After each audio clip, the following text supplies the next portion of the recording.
I'm about to do it for the first time. And I'm gonna do it with a girl. A special girl who makes my heart kind of flutter, makes my eyes kind of blur. I can't believe I'm about to baptize her. He will baptize me.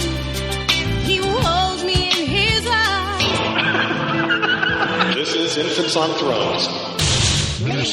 Minisode.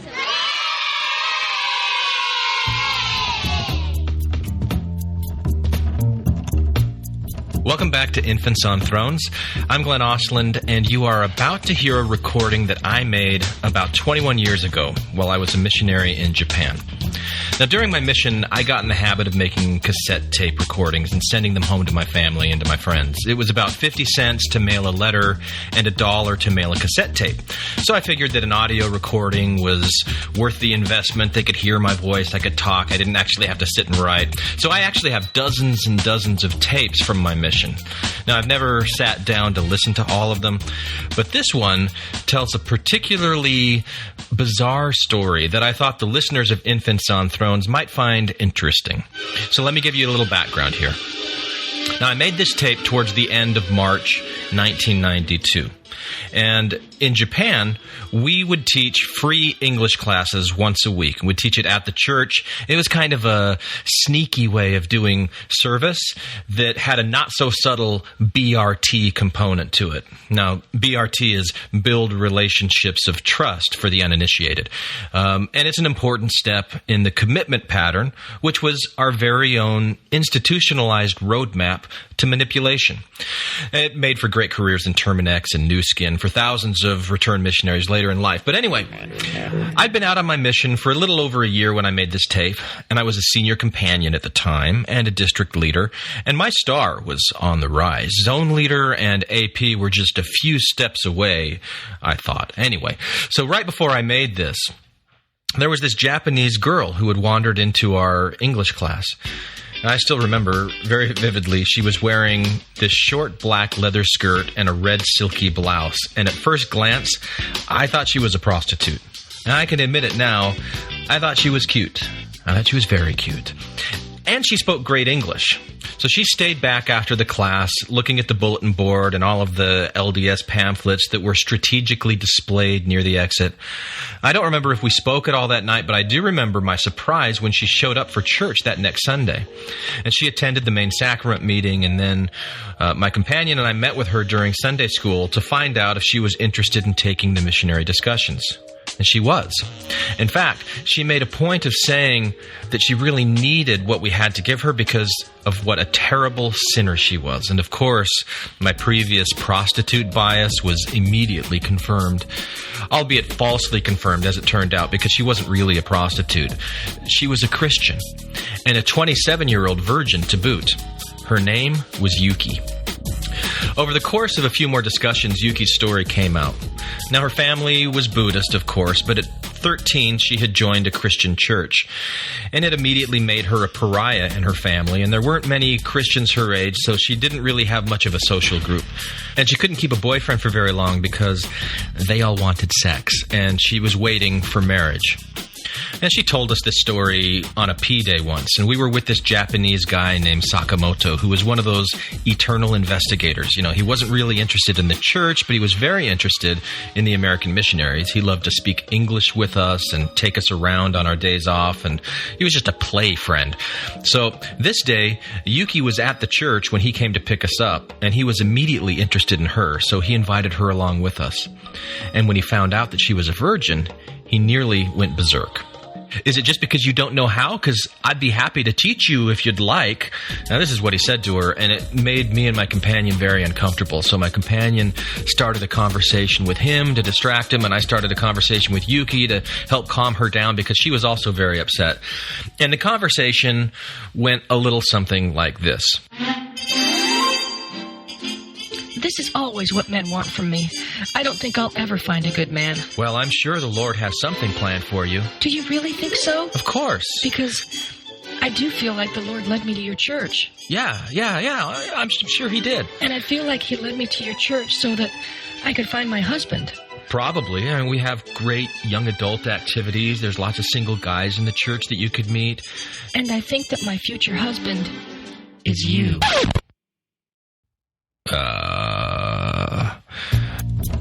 Now, secretly I was flattered by this, but I was even more secretly terrified because this was the kind of thing that could get missionaries sent home for disgrace. And, you know, when you choose the very first step on the road, you know. Also choose the last. So if you don't like the end of the road, you better back up. You know you better back up fast. The end of this road is to be dumb. Eeny, meeny, miny, moe. You can choose the way to go. So I tried my best to dissuade her. This can't be. I'm a missionary. But you won't always be a missionary. And she reached over and she pulled my name tag off of my shirt. I still have a year left on my mission, and then I go back home to the U.S. And she said, I can wait. So, yeah, you know, she was cute, yes. It was flattering, yes. But this really wasn't what I wanted at all. So I actually called the mission home that night, and I explained all of this to the AP, you know, the assistant to the president. And I told my parents about it on my weekly tape to them, and I fully expected that I'd be transferred. And I wanted to be transferred. But the transfers came, and they went, and I wasn't transferred. And this is about the time that I made this tape. Now, I swear, everything that I've told you up to this point really happened. And what you're about to hear in this recording, though, well, let me just play it for you, and then I'll explain it more at the end. But let me give you a few Japanese words that I say a lot. So I'll say dendo, and that means missionary work. And I say eikaiwa, which is the word for English conversation class. And I use the word chirashi a lot, which is a flyer. So like an eikaiwa chirashi is the little homemade flyer that we would pass out on our daily dendo activities. You know, we would advertise our English class to try and get people to come to church. It was our primary tactic for dendo. And I have no idea why, but as I listen back to this, I hear that I say and stuff like that so much. It really makes me crazy.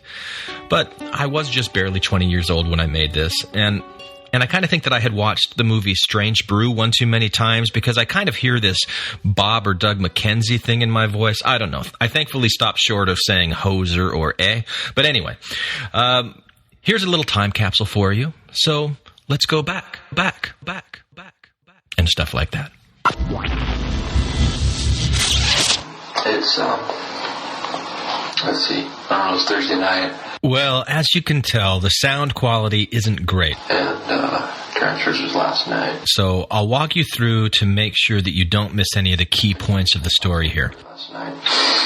And, just thought that I'd go ahead and start another tape here, stuff like that. But the main thing I'm trying to communicate right now is that mission life is pretty boring. Today was a pretty good day.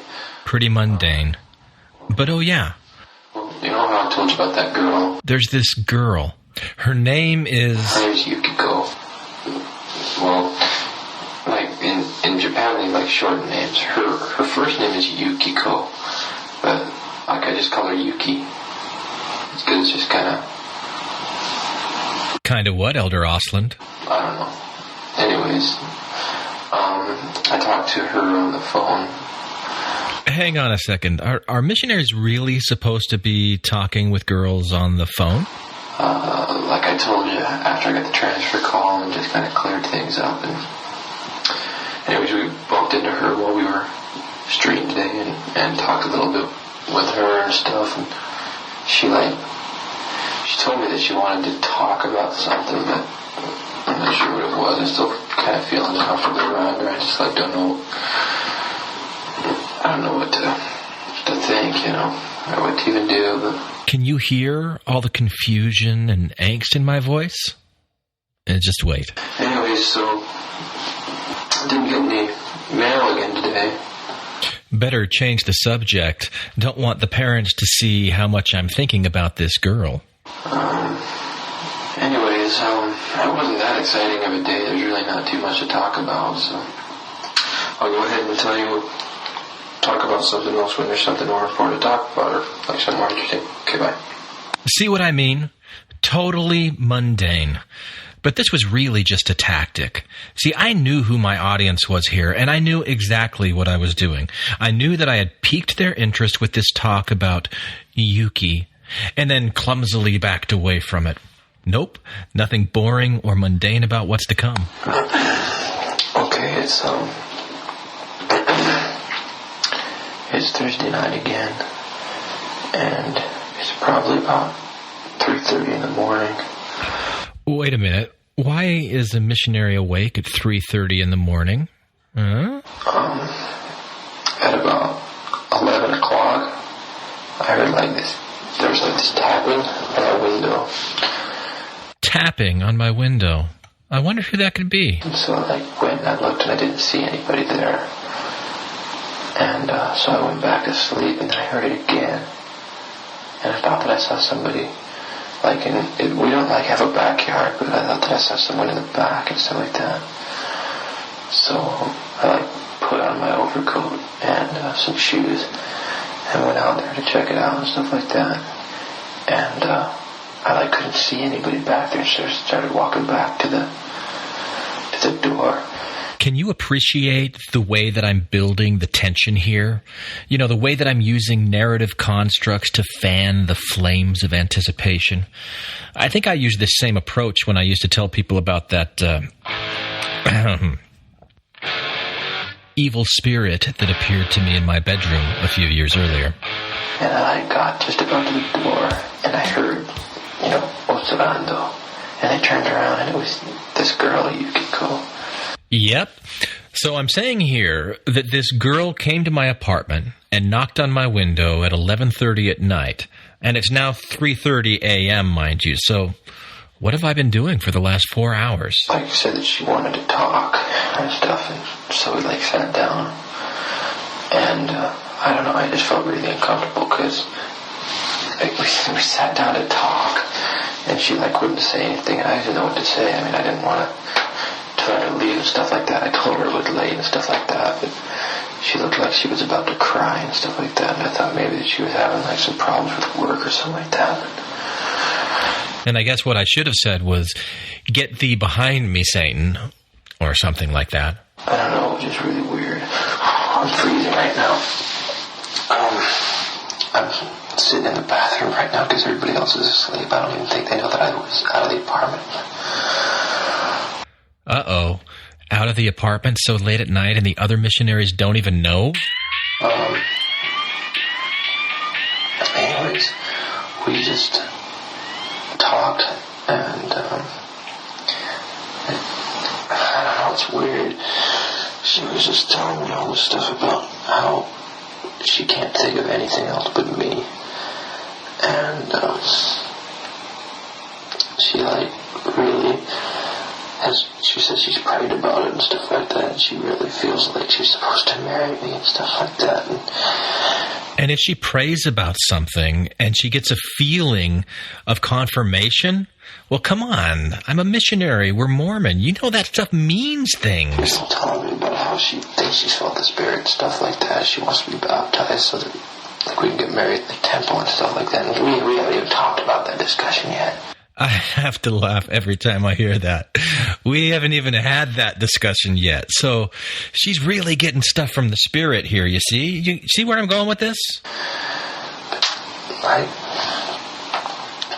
don't know what's going on. I don't know why the mission president didn't transfer me. I was so surprised at that. So yeah, the mission president had an opportunity to transfer me, but did not transfer me. And there's a reason for everything. I don't know. I mean, she's really pretty. She is really pretty. And she's really nice and stuff like that. I do like her. I mean, I don't know. I can't. But I can't start liking an investigator. Of course, maybe that's why I was sent to this mission in the first place. And maybe she's getting true revelation from the Lord. Who could possibly know? The Lord does work in mysterious ways. It's just all so tricky and confusing. Does the Lord want me to be here? Maybe she's right. Maybe the Lord didn't want me to marry her or something like that. Maybe that's why I'm in these moments where I came in Japan on my mission. I don't know. I don't know what to do. No, I really don't. So let's move on to the next segment, because the very next day was awesome. You know how I had been wondering why the Lord didn't transfer me, and in a moment of late night weakness, I speculated that maybe it was for this girl. Well, today we got a new investigator. Today we found this guy, and I think that maybe he's the reason right there. We're streeting today, and we decided to go to a place where we usually don't street. Yeah, tell me if you've heard this one before. Missionaries go off the beaten path to a place they normally don't go, and that's where they find the golden investigator. I mean, motifs like this have power, man, power. And usually we walk from the show tent to the Eki, the train station, and then we walk back to our show tent. But today we decided to walk over just by this little elementary school, and I don't know why we just decided to do that. Well, I know why. And we were walking by this elementary school, and we really weren't seeing any people, really weren't stopping any people. And so I decided to kind of have a contest with my companion to see, who could give out the most eikawa chirashis and stuff like that. So we were giving them out to everybody and stuff like that. And I just decided to be a little crazy. And we were at an intersection, and it was a red light. And so I went to this one car, and it wasn't even the car that I wanted to go to at first. I don't even know why I went to this one car. See, this is like double meant to be, because I didn't know why we were even in this area in the first place, and then I didn't even know why I went to this one car that I went to. It was almost as if I was being led by the Spirit, not knowing beforehand where it was that I was going to go. I mean, I think I've read about that somewhere. So I went to the car, and I gave the guy an eikawa chirashi, and he kind of looked at me a little bit funny. It kind of scared me at first, but then he smiled and he took the flyer and they drove away. But then about 10 or 15 minutes later, he came back and he told us that he wanted to be baptized. He wanted to take the missionary discussions and he wanted to be baptized. That's how golden of an investigator this guy was. See? He said that he came to us and he says, I want to be baptized into this church, which just really blew me away. I mean, you can imagine. Yeah, wouldn't that blow you away? It almost sounds too good to be true.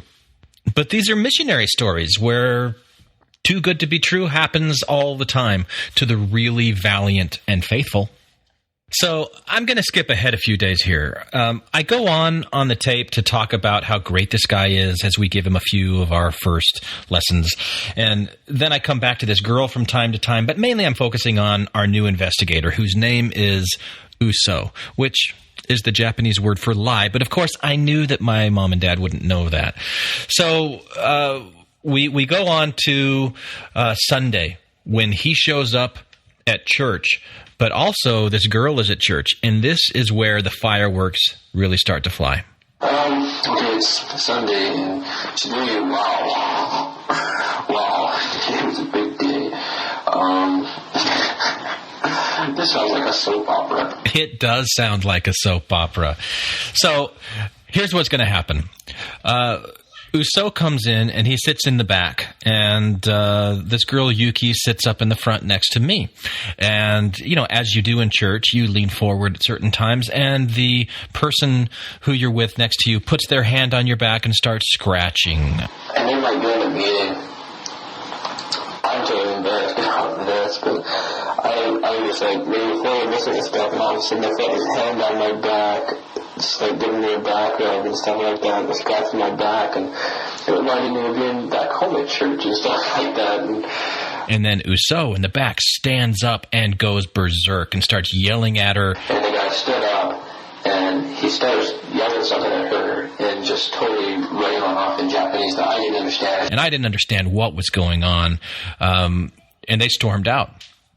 Then later that night, she called me and told me that Uso is her ex-boyfriend, and that the reason he looked up the missionaries in the first place, I mean, we just happened to find him on the street, but the reason that he was so interested was because he wanted to get her back. So it was all a ruse. So I really don't know what really is going on. Except that I really did know what was going on. I was spinning a Joseph Smith-sized yarn, and I knew that my parents were on the edge of their seats. But the biggest news came later that night when Yuki came back over to the apartment to warn me about Uso, and it was raining. So we had to sit in her car, or an angel with a flaming wet sword would sploosh us. Okay. It's Monday evening, and I hope there's enough room on this tape to explain what's happened since the last time I talked. Well, I will go ahead and start off by introducing you to my new companion.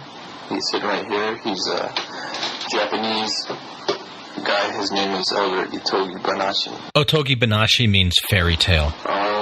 Let me tell you a little bit about what happened last night. About probably 10-15 minutes after I got done making you guys the tape, there was a knock on the door, and it was Yuki. It was that girl. So this is the point where Yuki comes over to warn me that her ex-boyfriend is actually a member of the Japanese mafia, the Yakuza. Which explains, like, his really nice car and his really nice clothes and all that kind of stuff. It's like gold chains and stuff. And that he's put out a hit on my life, which is why I've been transferred to a new area for my own protection and assigned a new companion, Otogi Banashi. And Yuki is crying as she's telling me this, and she's so concerned. So we sit down in her car, since it's raining outside, and one thing leads to another, and all of a sudden I felt her hand on my back again, and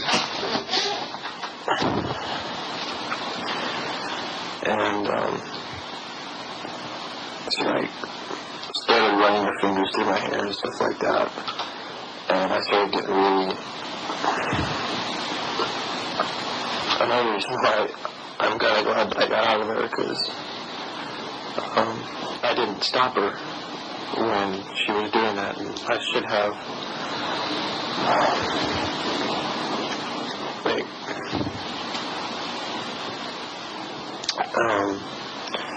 I hope you don't think that I'm like a totally bad person or anything like that, but she was running her hand through my hair, and then I like looked over at her, and it was into each other's eyes, and then it was just like a natural response, you know. Go on and kiss the girl. Sha-la-la-la-la-la, don't stop now. Anyways, I didn't tell the mission president about this. Like, as soon as I kissed her,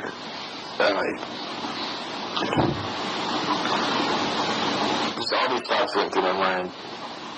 Like, oh, you just ruined your mission and stuff like that. And then, like, oh, your mission's not ruined. This is the reason that you're here, is to find her. And so was that like the angel on my shoulder telling me that I'd ruined my mission, and the devil on my shoulder saying, oh, no, you didn't. Keep going. This is why you're here, you know.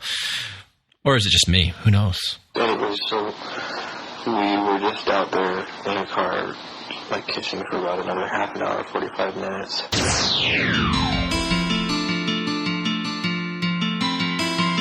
Okay, there's about 10 minutes left of this recording, but let me just stop it right here. I must be a really awful person, because if you haven't figured it out by now, this was my idea of a hilarious April Fool's joke. I recorded it all in one night, and I just made it seem like it was over consecutive days. And I tried to unfold the story in a very dramatic way that I knew my mom and dad would buy into and just keep them on the edge of their seat, and giving them, like, leading information that, like when I listen back to it, I know what I was thinking at the time, so it makes me laugh. But I never understood why my mom hated it so much. It was just so funny to me that she was ready to book her flight and fly over to Japan to come and save me before she even heard the part about me having a hit placed on me from the Japanese mafia. Now, I really don't know why I did this, other than that I was super bored. And it was actually, sort of a way that I could vicariously engage a bit in this fantasy what-if world with this cute girl who liked me, and who I also knew that I'd never actually do anything with. But looking back now, I think there was even more to it. Now, I was definitely a believer, and I really did try to be a good missionary. I wanted to bring people into the church, but I also saw things about church culture that really made me nuts. And I think that this may have been a subconscious way of sort of punishing my parents a little bit for raising me in this nutty Mormon culture. It was almost as if I was saying to them, hey, you guys put me in this really difficult place with all of these stupid rules and these stupid narrative motifs and expectations for divine guidance with everything and intervention and everything happening for a reason. So let me serve this all up for you as if I'm totally bought into it and I'm twisting this stuff around to validate my own obvious natural desires and just show you how stupid this stuff really can be. I don't know. Maybe that's what I was doing. That's what it sounds like to me now. So anyway, I don't really know what this is all about. I just found this audio here on my laptop as I was cleaning out old files today, and I thought, I bet some of our listeners would really get a kick out of this. Yeah, that's right. A kick. So hopefully you did. Anyone for the closing prayer?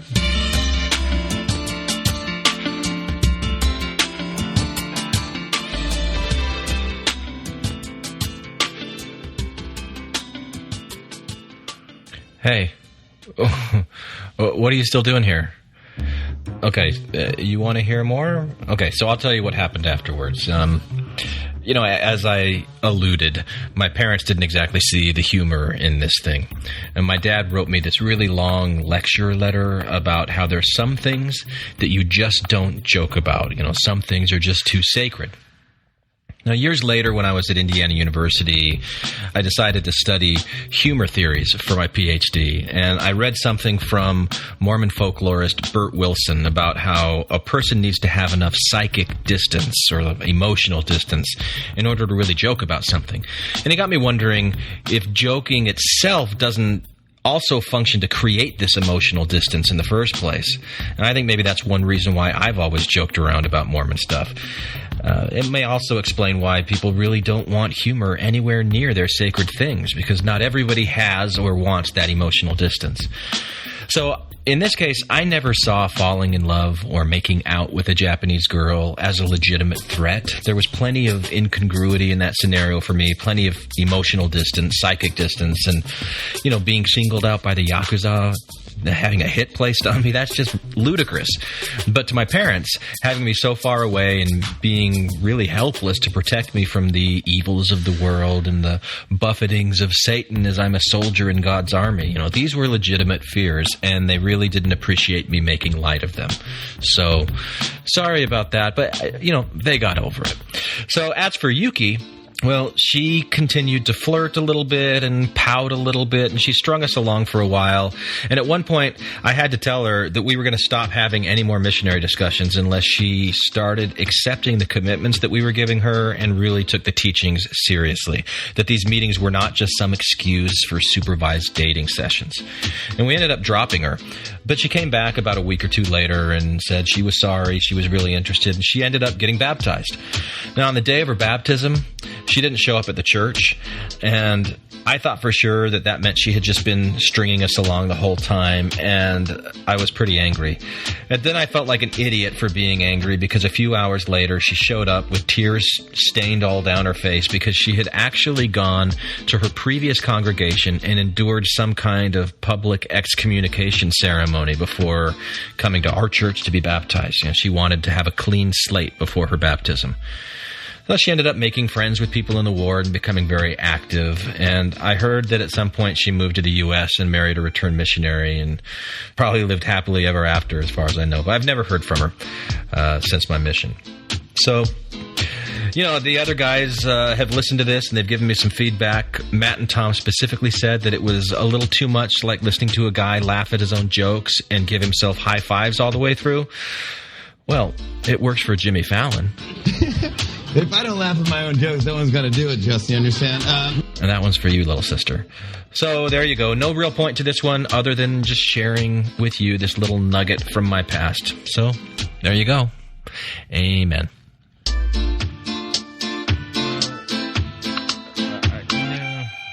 No, yeah. Never. No. For real, I'm not going to say anymore. No, I'm really done. For real.